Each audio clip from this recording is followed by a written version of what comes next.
आशा दीदी, चूल्हा बुझा दो ना, देखो कितना धुआं हो रहा है। अरे मेरी प्यारी बहन, चूल्हा बुझा दूंगी तो खाना कैसे बनेगा? इतने में सुखी राम भूखा प्यासा मिट्टी में सना घर आता है। पिताजी, आ गए आप? आशा बेटिया, बड़ी जोरों की भूख लगी है। हाथ मुंह धो लो बाबा, खाना तैयार है। चंदा, जल्दी से बाबूजी के लिए खाने की थाली लगा दे और बोरी बिछा दे। चंदा अपने गरीब पिता के आगे रोटी नमक परोस देती है। क्या बात है कस्तूरी, तरकारी नहीं थी क्या? तभी गरीबी से झुंझलाकर कस्तूरी ने कहा। अजी, तरकारी होती तो बेटी नून रोटी थोड़ी परोसती, जो रखा है खा लो। बेचारा सुखीराम मन मारकर नमक रोटी खाने लगा। तभी आशा आंगन में आकर रो पड़ी।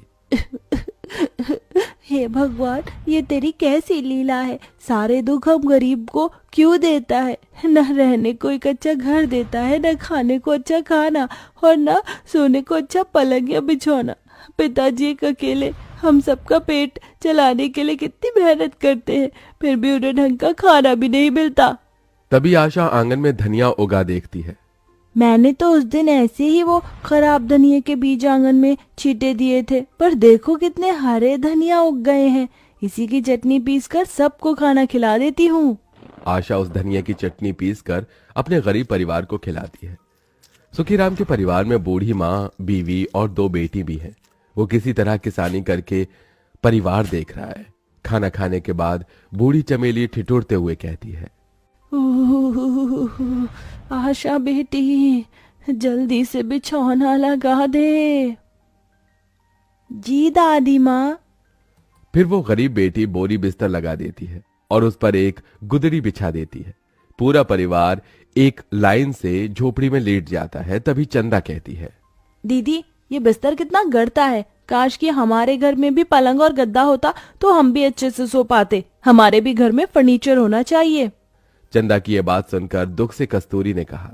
बेटी, फर्नीचर अमीरों के घर में ही शोभते हैं। हम ठहरे झोपड़ी में रहने वाले गरीब, हमारी सारी जिंदगी जमीन पर सोते ही बीतती है। ऐसा कहते हुए कस्तूरी की आंख में आंसू आ जाते हैं। जहां अमीरों के घर में आलीशान महंगे फर्नीचर होते हैं, वहीं गरीब के लिए सुख सुविधाओं से भरे घर, सुंदर घर में रहने की चाहत पूरी कर पाना एक सपने जैसा होता है। अगले दिन जब आशा आंगन बहार रही होती है, तभी वहां पड़ोस की अमीर प्रेमा रानी के घर में फर्नीचर उतरते देखती है।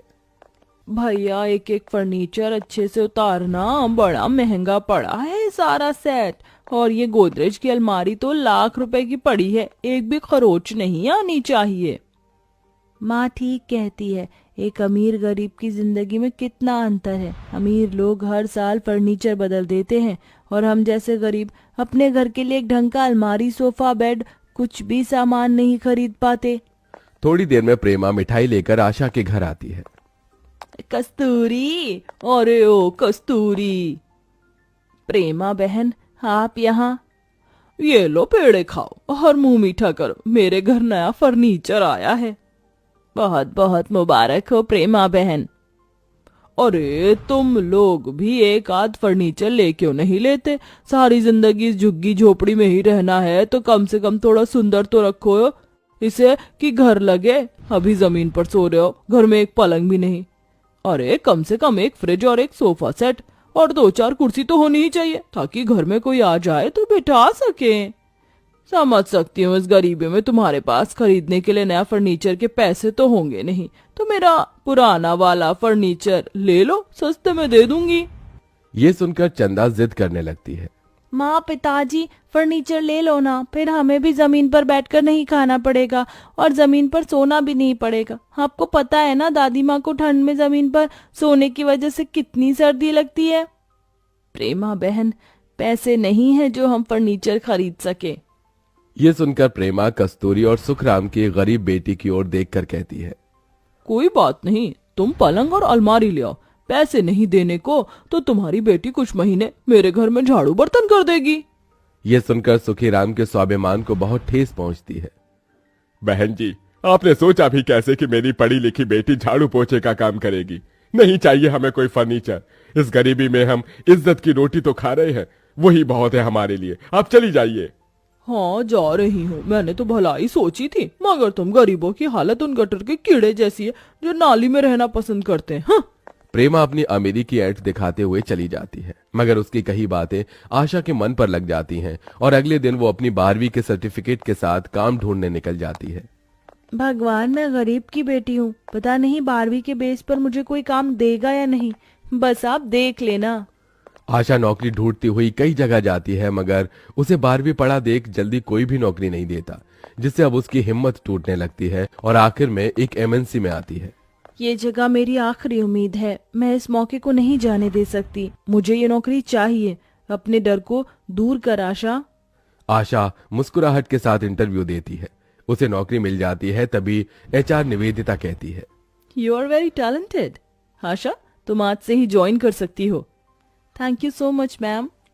दिन भर काम करके आशा रात को घर जाने लगती है, जहां वो बड़ी सी फर्नीचर की दुकान देखकर वहां आती है। सुनिए भाई साहब, ये फर्नीचर सेट कितने का है? तभी दुकानदार गरीब आशा के कपड़ों को घूरते हुए झाड़ कर बोला, अरे खरीदने के पैसे हैं, ये फर्नीचर सेट लाखों का है, इतने तो होंगे भी नहीं तुम्हारे पास, चल जाए यहाँ से, इतना महंगा फर्नीचर तो जैसी गरीब की बेटी के खरीदने की बस की बात नहीं है। आशा आंखों में आंसू लेकर बाहर आ जाती है। भगवान ने चाहा तो मैं अपनी पहली कमाई से यही फर्नीचर सेट खरीदूंगी। अपने गम और आंसू छुपाकर वो गरीब बेटी मुस्कुराते हुए घर आती है। आशा, कहाँ थी तो दिन भर लाडो? दादी माँ, मैंने आज नौकरी कर ली है, सोचा पढ़े लिखे होने का कुछ तो करूं। दिन बीतते जाते हैं, आशा कड़ी मेहनत करती है और बाकी का ओवर टाइम भी करती है। देखते देखते उसे महीना लगने वाला होता है, जिसके बाद वो अच्छे पैसे उठाती है।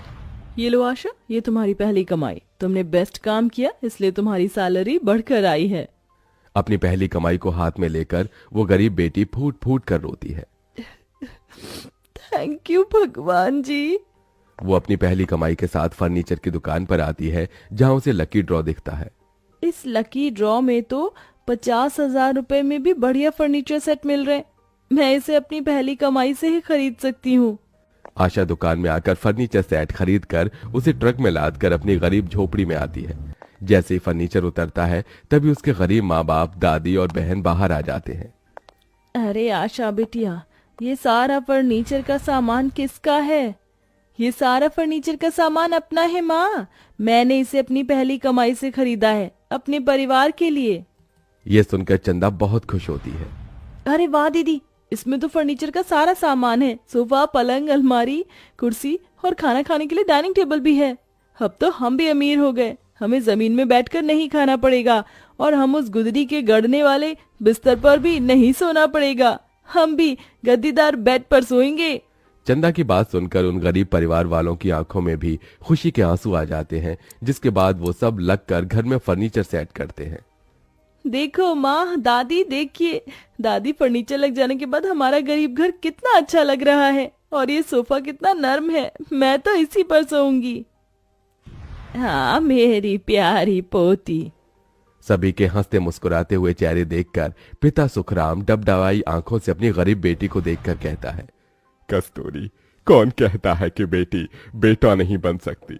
बेटी अगर चाहे तो बाप का कंधा उसका दाहिना हाथ बन जाता है, हमारी आशा की तरह। इस फर्नीचर को लाने के लिए तूने इतनी मेहनत की मेरी बच्ची। पिताजी, आप भी तो हमारे लिए कितनी मेहनत करते हैं और खुद धूप में खेतों में जलकर भी मुझे पढ़ाया लिखाया, तो इस बेटी का भी तो फर्ज बनता है। उस दिन आशा का पूरा परिवार फर्नीचर के महंगे डाइनिंग टेबल पर बैठकर खाना खाता है और फर्नीचर लग जाने के बाद उस गरीब का घर सुंदर दिखने लगता है। वहीं आशा के घर में इतना महंगा फर्नीचर देखकर प्रेमा की बोलती भी बंद हो जाती है। कहानी पसंद आए तो लाइक, शेयर और सब्सक्राइब जरूर करें।